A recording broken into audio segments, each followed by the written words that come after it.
Thanks for tuning in and welcome to the For Pete's Sake podcast. I'm David O'Connor with David O'Connor Real Estate. And I'm Alex Blencarn with Blencarn Real Estate. And today we're going to be going through the Peterborough City February 2024 market stats and maybe have a chat and have a good time too. Stay tuned. Yeah, look out.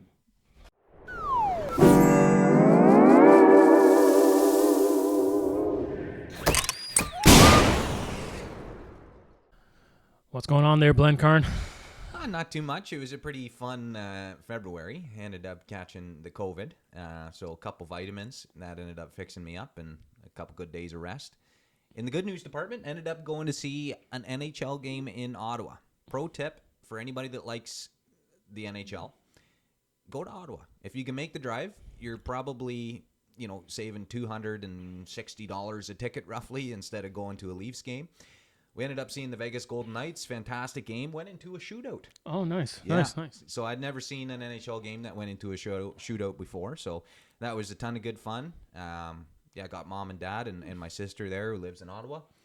And yeah, awesome time. If anyone likes the NHL, go to Ottawa. Go buy a ticket. $30 for a ticket. We're in the nosebleeds, but $30, you can't complain. I don't know if you'd even get front of the Purples at a Leaf game for $300. Yeah, I don't even know if you get in the parking lot. The last Leaf game I went to, this was a while ago, maybe 10, 12 years ago. And I remember I got my dad them for Christmas. They were like front of the nosebleeds. And this is 12 years ago, and they cost about $550. Okay. And, you can't expect your team to win, obviously, because, that's the beauty of sports. But I go to a game, and they lost. I think the score was 9-1 to Carolina. Oh, that's fun. You can't expect your team to win, but be competitive. But I did go to a game. I haven't been to many Leaf games.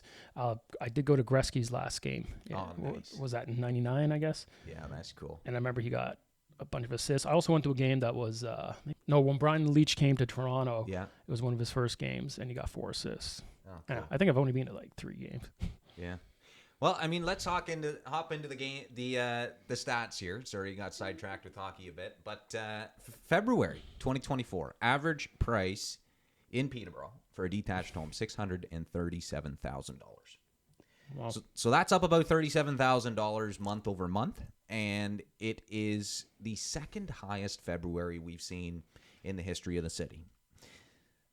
The first highest was in 2022, where the average price, this was the highest ever average price recorded in the history of the city, was $815,000. Wow, things were bananas that year. Yeah, so that was February 2022, but we did beat February 2023. Now, something to note about 2023, and it's good to sort of look at these different years so we can get a point of reference. Something to note about 2023 was the interest rate in the spring. So I believe it was around March or April that the fixed rate dropped. I think it was about 0.5%, and we saw a whole bunch of people flood to the market. So February was before that, so we can't really count that as the spring boom that happened in 2023. As we know from talking about 2023, bit of a spring boom, then everything was downhill. Yeah, we never had a fall market. No, so I think we pretty much, what would you say? We hit the bottom? November, yeah. December. December's always slow. Yeah. It's picked up a little bit in January, and then now it looks like we might be off to the races for some reason. Yeah, so I don't know if it's the warm weather like we've talked about. Sort of sound like a broken record, but the buyers seem to be back. That was definitely the case in February. Checking the MLS recently, especially the last couple weeks of February, maybe the last week and then sort of the first week coming into March here, properties are selling unconditional again. Yeah, they're moving faster. Stuff selling in 4, 5, 6, 7 days, sometimes unconditionally for list price.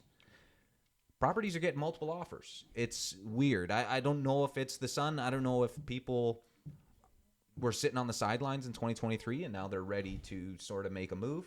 And maybe they saved over the last, 8 to 12 months, and now they're ready to finally go out and purchase something. Yeah, when you say on the sidelines, some people have been on sidelines, since 2020. Yeah. Or we talked about the buyers that got beat up in the seller's market. When you're getting 30 offers and some buyers were losing 10 competitions, that could be really Really frustrating. And I had a lot of buyers stepped away. The market was getting a little crazy. But then we shifted into the first buyer's market we've seen in over 10 years, Yeah. late in 2023. I find it takes a few months for the messaging to catch up. So maybe that's part of it. So you have the people who are on the sidelines, but eventually you got to go. You got to go to market, right? You have reasons. You're upsizing, downsizing, right? You got to move. You got to sell. You got to buy. I think that's part of it. And, not having any rate decreases so far. Yep. And I know this is hot off the press, but the Bank of Canada met today, right? Yep, they met today. They ended up holding their rate. To me, not really surprising. I didn't think they were going to cut this early. CPI data, which is inflation, came in below expectation in January, so that was a little bit of good news. I do think it is going to remain around that 3% range, which is the Bank of Canada's target. For those that don't know, sort of the Bank of Canada's goal is to try and keep that inflation in their target. So they set a target of around 2 to 3%. They're trying to keep it between 2 to 3%. And the way that they adjust that inflation, in theory, is by changing their policy interest rate. Now, the GDP data, here's some great news. Here we go. Let's get a cheers. Great news from you, Well, yeah. Mr. Doom and Gloom. News for Let's me, go, Doom and Gloom. No recession. Okay, so, I guess I was maybe mistaken when I think I said guaranteed recession this year. So, GDP data came out for Q4, and it was positive. So, the last 3 months of 2023, we saw a 1% increase in the GDP, which means no recession. So it's back-to-back quarters of negative GDP, and you're in a recession, right? Technically, yes. Now, my belief, and I'm just a guy that does real estate, I'm not an economist, I don't know if the Bank of Canada is going to decrease this year. I know that's bad news, as fits with my character, but I don't think the Bank of Canada is going to decrease this year unless we see back-to-back quarters of negative GDP. Right. In the past, historically speaking, they have, I believe, decreased when we were in a recession to hopefully get out of that recession. Yeah. Because I think that unless that happens again, I don't know if they're going to decrease. Again, they're in a really tough position. If they do decrease, what happens to the housing market? It's already starting to pick up. I think things are going to go bananas. We'll go spinning into a good seller's market, not good for buyers. So that's the thing. I don't know. I don't know how closely they monitor that, but if they are monitoring that at all, that's definitely got to be coming into their decision when they're deciding whether or not they want to reduce. So I don't know. It's, again, not an economist, but unless we start to see things sort of go downhill, I don't know if they're going to decrease their rate unless they can get that inflation data back down to sort of 2.5%. I find it's not obviously as important as the rate increases, decreases, but sometimes the messaging can also influence the market, I find.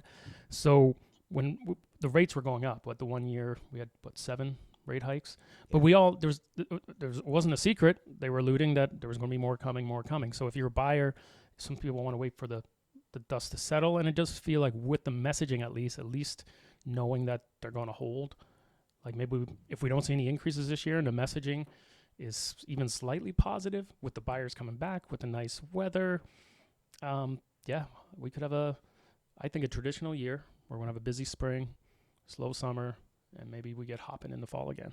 Yeah, let's see what happens. And speaking of busy spring, sales data was a bit underwhelming in February. We saw 72 sales, and during the month of January, there were 62 sales. So only a 10 sale increase month over month, which seems weird because, we're both sitting here anecdotally speaking and talking about how there was increased buyer activity in February, but there didn't seem to be that many more sales. For reference, there were 62 sales in February last year, so we did beat last February, which is awesome. But let's look at 2022 and 2021 and 2020. So 2020, 78 sales. So we didn't beat February's in 2020 for the number of sales for the month. 2021, 112 sales. And February 2022, 131 sales. So I don't know. I think we're still maybe just at the 5-year average, maybe slightly below it. I do think that 2022 we've talked about being an anomaly, but still to some degree 2021 was a bit of an anomaly, right? We're still in the pandemic. People started buying. The 2020 was just before the pandemic ramped up. So I think traditionally February's aren't too hot. I'd be very interested to see what these spring numbers are going to look like. Yeah, and I mean, when does a spring market normally start? Would you say? Again, there's a lot of factors. Sometimes the cottage shows are usually in March, right? So the waterfront market, as soon as that ice thaws, like people get out, so that starts going. Yeah, I guess kids are back in school, right, and all of that. So people like to, if they're going to do anything like that, before the summertime. Yeah. So I would say, I just know this year I can already tell there's a lot of indicators. Talking to my stager, she's got a lot of stages in the books.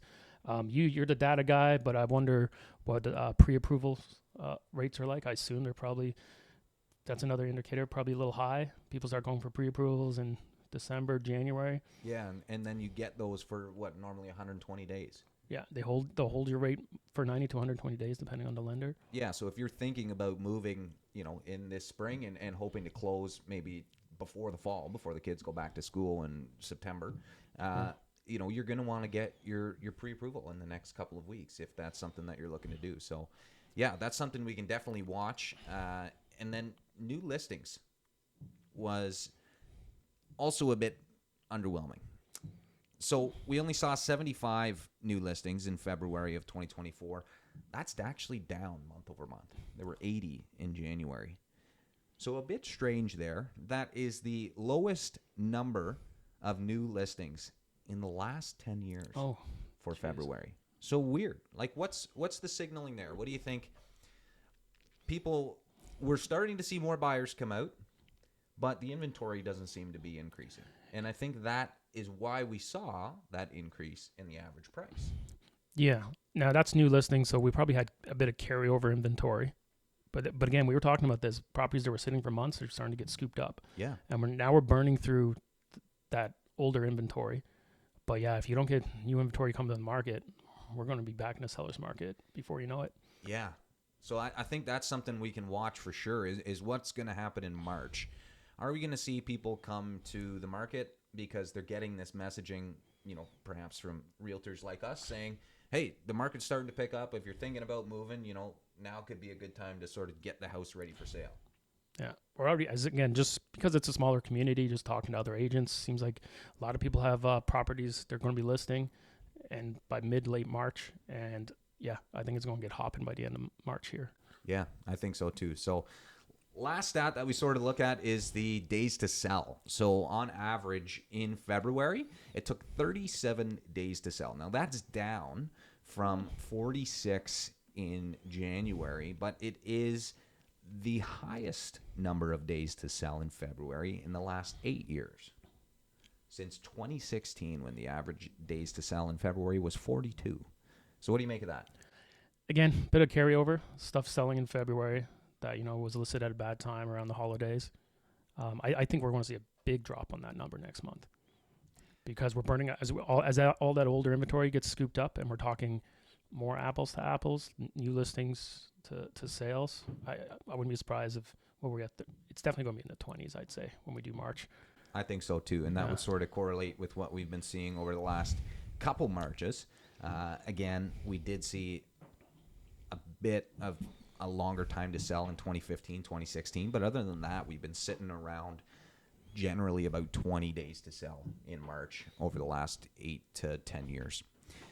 Okay, last question for you. Here we go. If you are a seller, what do you do? Are you listing in March?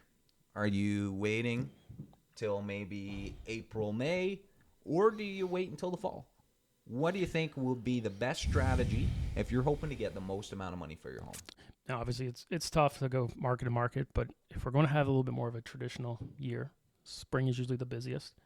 When I'm advising my clients, I have a listing coming up, is you want to be part of that first wave before there's a lot of inventory. Yep. And we know the buyers are there. So if you can get your property ready, At this point, you want to avoid Easter. You either got to go a little bit before Easter or after. So I'm actually advising, like, stay clear of Easter. So I'm targeting kind of like second week of April. Yeah, that's what I would I suggest think would too. be a Yeah. great time to go to market. As soon as Easter gets behind everybody, and again, by end of May, there's going to be a lot more options, I would say, for the buyers. Yeah, But I would agree. but they're waiting. We all have lists of our buyers. People want to go. So I think the people hitting in April, early May are going to do really well. Yeah, and there's people that are just sitting, waiting for the right property to come up.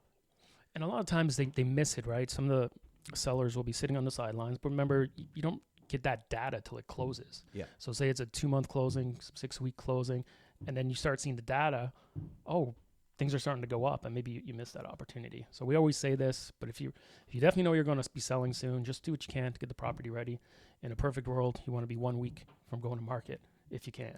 So start doing those fixes, the touch-up painting, all that kind of stuff, and then so you just really got to grab your photos and upload your listing. Yeah, and some things that you can do if you're thinking about moving this spring. Yeah, like Dave said, I would focus on minor repairs, patch any holes in the wall, make sure all your light fixtures work, paint any trim or baseboards that have scratches on it. Then I would focus on decluttering, removing any furniture or appliances that make your home feel small. Again, the goal with decluttering is to make it feel big. You also want to remove any personal items or memorabilia. So, maybe take down that Habs jersey that you've got hanging up in the basement. Maybe take down, and burn it. the Christmas ornaments, stuff like that. Anything where, you've got 50 pictures of yourselves on the wall, maybe remove those if you're hoping to get your house ready for sale. And then finally, just focus on spring cleaning. So clean things that maybe you don't normally clean, in behind appliances, in your cupboards. It's weird, but been through so many showings where buyers will open cupboards and look inside. So make sure it's clean. I mean, you can put your appliances in the cupboards. That's pretty standard, something that we see all the time. And we'll always advise buyers, they're just tucking away stuff that was on the counter. And then focus on the exterior. If you can pressure wash any vinyl siding or any concrete walkways, that makes a huge difference. And focus on cleaning your windows. That's something I think that's really important. Clean those windows, especially with all the dust and everything from the winter transitioning into spring. Make sure those areas are clean. It will make a huge difference when a buyer's coming through the property. And a lot of these things may seem minimum, but when you do a lot of them, it's going to move the needle. Yeah. I've had buyers walk into a place and, just go like this across the counter, see some dust and just get turned off, or open ovens. Yeah. Because sometimes, again, when I'm wearing my buyer hat, I find how well someone takes care of their home really tells you a lot. Yeah. Like what's going on behind the wall, like how they've had it for 20 years. Have they cared for it? Have they just are they trying to cover some things up? I feel like it's pretty evident when you walk through a house, even though people are preparing it. So do all those little things. So yeah, those are some things that definitely, if you are thinking about listing this spring, those are some things that you can focus on to get your house ready for sale. Yeah, because say your dream property presents itself and you haven't done any of this, and now you're 3-4 weeks to go to market. And remember, if you want to try and get a condition in there to sell your house, which depending on the market we're in, it's not when you get the offer, it's when it gets the house you're selling is firm, if you want to avoid risk. So sometimes we're talking maybe 5 weeks out. And then maybe it doesn't work. Maybe you miss out on the opportunity for that dream buy, unless obviously you want to take on the risk, but that's a whole other conversation. But just if you're starting to be medium active, start doing these things we're chatting about here. Yeah, and if you guys would like any advice or you have any questions or anything, just reach out to Dave or myself. We'll put our contact information down below. And yeah, I mean, I think that was another solid episode. Tooting our own horns. So I mean, until next time, appreciate you giving your insight on this episode, and that was a ton of fun. So without further ado, that's all, folks. Take care.